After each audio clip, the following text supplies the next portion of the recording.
Item ಯಾವುದೇ ಇರಲಿ try ಮಾಡಿ ಆಚಿ ಚಿಕನ್ ಮಸಾಲಾ. ಬೆಟ್ಸ್ವಾಮಿ ಅವರು ಮತ್ತು ಎಲ್ಲರೂ ಕೂಡ ಇದರಲ್ಲಿ ಭಾಗವಹಿಸಿದ್ದಾರೆ. ಇಲ್ಲಿ ರೈತರನ್ನ ನಾವು ಕರೆದು ಮನವೊಲಿಸ್ತಕ್ಕಂಥ ಕೆಲಸ ಮಾಡಲಿಕ್ಕೆ ಹೋದೋ. ಕೆಲವು ರೈತರುಗಳು ಮಾತಾಡಿ ನೀವು ಸ್ವಲ್ಪ ರಿಹ್ಯಾಬಿಲಿಟೇಷನ್ ವಿಚಾರ ಸ್ವಲ್ಪ ಪ್ರಮುಖವಾಗಿ ವಿಚಾರ ತೆಗೆದುಕೊಂಡ್ರೆ ರೈತರುಗಳು ಒಪ್ಪೋದು, ಇನ್ನೂ ಒಂದು ಅವಕಾಶ ಅವ್ರಿಗೆ ಮಾಡಿಕೊಡಿ ಅಂತಕ್ಕಂಥ ಮಾತನ್ನು ಹೇಳಿದರು. ಅದಕ್ಕೆ ಅವ್ರನ್ನೆಲ್ಲ ಕರೆದಿದ್ದು. ಅದರಲ್ಲಿ ಭಿನ್ನಾಭಿಪ್ರಾಯ ಇದೆ. ಕೆಲವರು ನಮಗೆ ಇಲ್ಲ, ನಾವು ಭೂಮಿ ಬಿಡೋದೇ ಇಲ್ಲ ಅಂತಕ್ಕಂಥ ವಿಚಾರ ಹೇಳಿದ್ದಾರೆ. ಅದರ ಜೊತೆಯಲ್ಲಿ ಮುಖ್ಯಮಂತ್ರಿಗಳಿಗೆ ನಮಗೆ ಭೇಟಿ ಮಾಡಲಿಕ್ಕೆ ಒಂದು ಅವಕಾಶ ಮಾಡಿಕೊಡಿ ಅಂತ ಕೇಳಿದ್ದಾರೆ. ಈಗ ಅದಕ್ಕೆ ನಾವೇನು ಮಾಡಿದ್ವಿ, ಮುಖ್ಯಮಂತ್ರಿಗಳ ಹತ್ರನೂ ಟೈಮ್ ತೊಗೊಳಕ್ಕೆ ಹೇಳಿದ್ವಿ. ಇವನ್ನೆಲ್ಲ ಕೂಡ ಒಂದ್ಸರಿ ಭೇಟಿ ಮನವೊಲಿಸ್ತಕ್ಕಂಥ ಕೆಲಸ ಮಾಡಬೇಕು, ರೈತರ ಮನವೊಲಿಸ್ತಕ್ಕಂಥ ಕೆಲಸ ಅಂತಕ್ಕಂಥ ತೀರ್ಮಾನಕ್ಕೆ ನಾವೆಲ್ಲ ಬಂದಿದ್ದೇವೆ. ಅದೇ ವಿಚಾರವಾಗಿ ಈಗ ರೈತರನ್ನ ಒಂದು ಬಾರಿ ಅವ್ರಿಗೆ ಕರೆದು ಮಾತಾಡ್ತಕ್ಕಂಥ ಕೆಲಸ ಮಾಡಿದ್ದೀವಿ.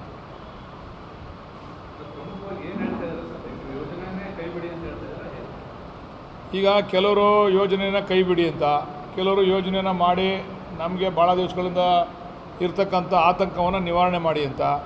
ಈಗ ಇವ್ರನ್ನ ನಾವು ಭೇಟಿ ಮಾಡಿದ್ಮೇಲೆ ಅವರು ಪರ ಇರೋರು ಅದು ಯೋಜನೆ ಮಾಡಿ ಅಂತಕ್ಕಂಥವ್ರು ಕೂಡ ನಮಗೆ ಈಗ ಒತ್ತಾಯ ಆಗ್ತಾವ್ರೆ. ನಮಗೂ ಅವಕಾಶ ಮಾಡಿಕೊಡಿ, ಬರೀ ಅವ್ರ ಮಾತನ್ನು ಮಾತ್ರ ಕೇಳ್ತೀರ, ವಿರೋಧ ಇರ್ತಕ್ಕಂಥವ್ರ ಮಾತನ್ನು ಮಾತ್ರ ಕೇಳ್ತೀರ, ನಾವು ಬಹುಸಂಖ್ಯೆಯಲ್ಲಿ ಇದ್ದೀವಿ, ನಮಗೂ ಅವಕಾಶ ಮಾಡಿಕೊಡಿ ಅಂತ ಹೇಳಿದ್ದಾರೆ. ಬಹುಶಃ ಅವ್ರಿಗೂ ಕೂಡ ನಾಳೆ ಅವ್ರನ್ನೂ ಕರೆದು ಕೇಳ್ತೀವಿ. ಅವರು ನಮ್ಮನ್ನು ಮಾತಾಡ್ಸೋದೇ ಇಲ್ಲ, ನಾವು ಪರ ಇದ್ದೀವಿ ಅಂತಕ್ಕಂಥ ನಮ್ಮನ್ನು ಉದಾಸೀನ ಮಾಡ್ತಾಯಿದ್ದೀರಾ, ನೋಟಿಫಿಕೇಷನ್ನೇ ಆಗಿಲ್ಲ, ನಮ್ಮನ್ನು ಅತಂತ್ರ ಸ್ಥಿತಿಲಿ ಇಡ್ತಾ ಇದ್ದೀರಾ ನೀವು, ನೋಟಿಫಿಕೇಷನ್ ಆಗಿರೋರಿಗೆ JMC ಮಾಡ್ತಾಯಿಲ್ಲ ನೀವು, ನಮಗೆ ತೊಂದರೆ ಕೊಡ್ತಾಯಿದ್ದೀರಾ ಅಂತ ಅವ್ರದ್ದು ಅಭಿಪ್ರಾಯ ಐತೆ. ನಾಳೆ ಅವ್ರನ್ನೂ ಕೂಡ ಒಂದು ಸಭೆ ಕರೀಲಿಕ್ಕೆ ತೀರ್ಮಾನ ಮಾಡಿದ್ದೀವಿ. ಅವ್ರನ್ನೂ ಕರೆದು ಅವ್ರ ಅಭಿಪ್ರಾಯನ ತೊಗೊಂಡು ಮುಖ್ಯಮಂತ್ರಿಗಳ ಹತ್ರ ಅಂತಿಮವಾಗಿ ಚರ್ಚೆ ಮಾಡಿ ಆಮೇಲೆ ಏನೋ ಒಂದು ತೀರ್ಮಾನವನ್ನು ತಗೋತೀವಿ.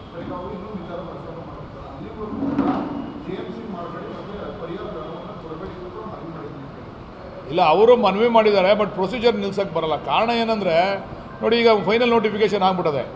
ಫೈನಲ್ ನೋಟಿಫಿಕೇಷನ್ ಆದಮೇಲೆ ಅವರು ಅದನ್ನು ಡಿನೋಟಿಫೈ ಮಾಡಲಿಕ್ಕೆ ಆಗಲ್ಲ, ಸಾಧ್ಯ ಇಲ್ಲ. ಯಾವುದೇ ಕಾರಣಕ್ಕೆ ಯಾವುದೇ ಸರ್ಕಾರ ಬಂದರೂ ಅದನ್ನು ಡಿನೋಟಿಫೈ ಮಾಡಲಿಕ್ಕೆ ಆಗಲ್ಲ. ಈಗ ಅವ್ರನ್ನ ನಾವು ಫೈನಲ್ ನೋಟಿಫಿಕೇಷನ್ ಮಾಡಿಬಿಟ್ಟು ಅವ್ರನ್ನ ನೀವು ಪರಿಹಾರ ಕೊಡಲ್ಲ ಅಂತಂದರೆ ಅವ್ರು ನಾಳೆ ನಮಗೆ ಅವ್ರು ಬೈತಾರೆ. ನಾವೇನು ಹೇಳ್ತಾ ಇದ್ದೀವಿ, ಯಾವ ರೈತರು ನಮಗೆ ಪರಿಹಾರ ಕೊಡಿ ಅಂತ ಹೇಳಿ ನಮಗೆ ಕೇಳ್ಕೊತಾರೆ, ಲೆಟ್ರ್ ಕೊಡ್ತಾರೆ, ಅವ್ರಿಗೆ ಮಾತ್ರ ನಾವು JMC ಮಾಡ್ತೀವಿ. ಬಲವಂತವಾಗಿ ಹೋಗಿ JMC ಮಾಡ್ತಕ್ಕಂಥ ಪ್ರಕ್ರಿಯೆ ನಾವು ಮಾಡಲ್ಲ.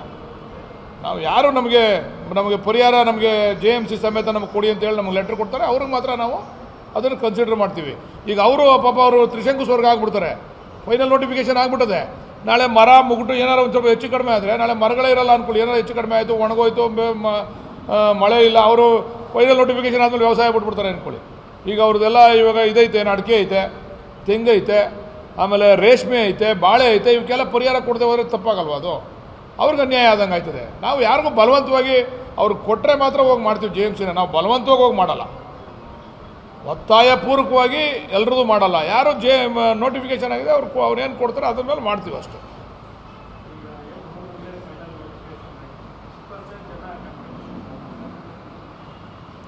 ಆಗಲೇ ಸುಮಾರು ಒಂದು 75% ಮೇಲೆ 110 ಕೋಟಿ ಕೊಟ್ಟಿದ್ದೀವಿ ಈಗಾಗಲೇ. ಅದಕ್ಕೆ ಕಾಂಪೋಸಿಷನ್ನು 75% 80% ಕೊಟ್ಟಿದ್ದಾರೆ. ಬಟ್ ಕೆಲವೊಂದು ಡಿಸ್ಪ್ಯೂಟು, ಅವೇನೋ ದಾಖಲಾತಿಗಳು ಅವೆಲ್ಲ ಕೊಡಬೇಕಲ್ಲ. ಸರ್ಕಾರಕ್ಕೆ ದಾಖಲಾತಿಗಳನ್ನ ಒದಗಿಸ್ಕೊಟ್ರೆ ಆದಷ್ಟು ಬೇಗ ಎಲ್ಲ ಕ್ಲಿಯರ್ ಮಾಡ್ತೀವಿ.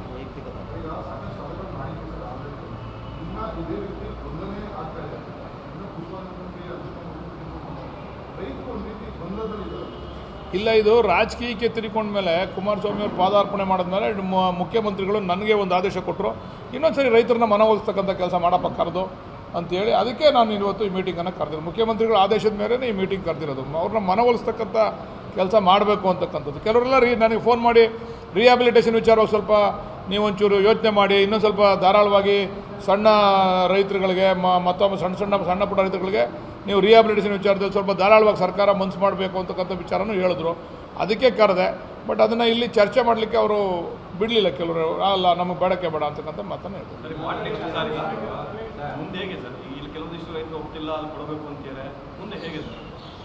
ಅಲ್ಲ, ಮುಂದೆ ಸರ್ಕಾರ ತೀರ್ಮಾನ ತೊಗೊತದೆ. ಈಗ ಪ್ರೊಸೀಜರ್ ಏನು ನಡೀತದೆ ಅದು ನಮ್ಮ ಸ್ಟ್ಯಾಂಡ್, ಸರ್ಕಾರದ ಸ್ಟ್ಯಾಂಡೇ ನಮ್ಮ ಸ್ಟ್ಯಾಂಡು. ಮಾಡಲೇಬೇಕು ಅಂತಂದರೆ ಇರುವಂಥ ರೈತರುಗಳನ್ನ ಅಲ್ಲಿ ಸ್ವಾಧೀನ ಮಾಡ್ಕೊಂಡು ಮಾಡ್ತೀವಿ. ಹೌದು, ಎಲ್ರಿಗೂ ಮಾಡಬೇಕಲ್ಲ, ಮಧ್ಯೆ ಬಿಡೋಕ್ಕಾಗಲ್ಲ, ಪ್ಯಾಚ್ ಎಲ್ಲ ಬಿಡೋಕ್ಕಾಗಲ್ಲ. ಸರ್ಕಾರ ನೋಡೋಣ, ಅದು ಈಗ ಇರ್ತಕ್ಕಂಥ ವಿಚಾರ ಮುಖ್ಯಮಂತ್ರಿಗಳು ಗಮನಕ್ಕೆ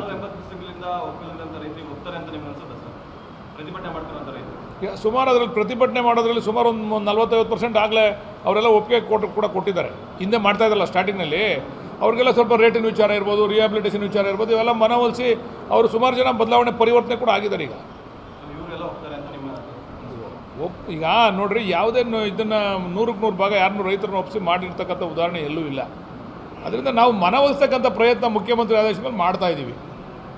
2-3 ಸಾರಿ ಕೇಳಿದ್ರೆ ತಪ್ಪೇನಿದೆ.